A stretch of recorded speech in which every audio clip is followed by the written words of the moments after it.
channel Raj Tutorial. So in today's class we will discuss about the poem of book Beehive of class 9 whose name is The Road Not Taken. So it is a story of Robert Frost.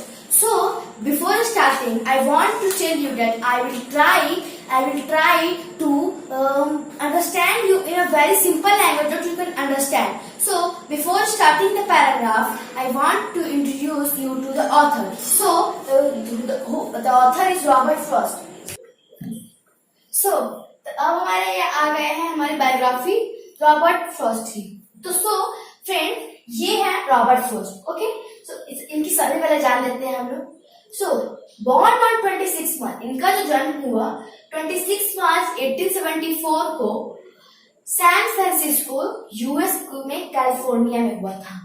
और इनके कुछ वैसे poem तो इन्होंने बहुत सारी लिखी है, पर इनके कुछ फेमस पोएम है like Stopping by Wood on Snowing Evening, second Birches, third Mending, fourth The Road Not Taken, which are going to read. हम लोग बहुत भाग्यशाली हैं जो हम लोग को इनका जो एक फेमस पोएम रीड करने का मौका मिला. तो इनका देहांत, इनकी मृत्यु 29 जनवरी 1963 को बॉस्टन में हुई थी. और ऐसे हम वैसे अलग अलग पोएट की अलग अलग थिंकिंग होती है, पर इनकी थिंकिंग कुछ अलग थी. इनकी ज्यादातर पोएम जो है वो रियलिस्टिक डिपिक्शन मीन्स सामान्य जीवन पर आधारित है, सामान्य जीवन पे लिए गए निर्णय पर आधारित है. और इनकी और ज्यादातर जो पोएम है वो न्यू इंग्लैंड मीन्स आजादी के बाद जो इंग्लैंड उसे न्यू इंग्लैंड कंसिडर किया है. सो न्यू इंग्लैंड के जो पैस्टोरियल पीपल है मीन्स चरवाहा जो गाय ये सब चराते हैं उनके सामान्य जीवन पे आधारित है. ओके, तो अब हम जा रहे हैं पैराग्राफ पढ़ने. सो ये हमारा first paragraph. First of all I will read. Two roads diverged in a yellow wood, and sorry I could not travel both. And being one traveler, long I stood and looked down one as far as I could, to where it went in undergrowth. So इस lines का मतलब poet ये समझाते हैं कि Robert Frost जो थे वो अपनी एक यात्रा पे निकले थे, जर्नी पे निकले थे, और उनके रास्ते में घना जंगल आया. और चूंकि पतझड़ का मौसम था, ऑटम का सीजन था, तो ज्यादातर अधिकतर पेड़ के पत्ते पीले हो गए थे, और जिससे वो फॉरेस्ट पूरा पीला दिखाई दे रहा था. और उस फॉरेस्ट के पीलेपन को पोएट ने यहाँ पर येलो वुड्स में डिस्क्राइब किया है. तो जब वो अपने पाथ पर चलते गए तो अचानक उनके पाथ पर डाइवर्जन आ गया. यू मीन अब हम कभी भी किसी में जाते, किसी जर्नी पर जाते हैं तो हमारा ऐसा क्या होता है, अचानक जैसे वो यहाँ पे पहुंचे तो उसमें डाइवर्जन आ गया मीन्स दो रोड आ गए. तो अब उनके लिए बहुत कष्ट का समय आ गया, बहुत उसमें ट्रबल आ गए कि वो कौन सा रास्ता चुने. और चूंकि ये आमतौर पे है, ये हमारी थिंकिंग है कि एक आदमी सिर्फ एक ही रास्ते पर चल सकता है, ना कि दो पर. तो वो सोच रहे कि वो कौन सा रास्ता चुने और वो एक ही रास्ते पर चल सकते हैं. और गौर की बात ये है कि दोनों रास्ते एक जैसे दिखाई दे रहे थे. सो फ्रेंड्स, फर्स्ट पैराग्राफ का मीनिंग यही है. So let's study second paragraph. So then I read second paragraph. Then took the other just as fair and perhaps the better claim because it was grassy and wanted wear. As far that the passing there and had warned them really about the same. तब इसका मतलब ये हुआ कि उसके बाद जो poet है वो दोनों रास्तों को गौर से देखने लगते हैं और यह पता लगाते हैं, ऐसा थोड़ी ना कि दोनों रास्ते एक जैसे थे, उसमें कुछ ना कुछ तो डिफरेंस था. तब वो उसको गौर से देखते हैं और पता करते हैं कि जो एक वे था उसे बहुत लोगों ने चुना था, क्योंकि उसके जो ग्रासेस हुए थे वो पूरे कुचले हुए थे. उस मानो कि कुछ लोग, बहुत सारे लोगों ने इसे चुना हो. और जो दूसरा वे था उसमें कुछ ही फुटप्रिंट्स थे, जैसे वो पहचान गए कि इसे कुछ ही लोगों ने चुना है.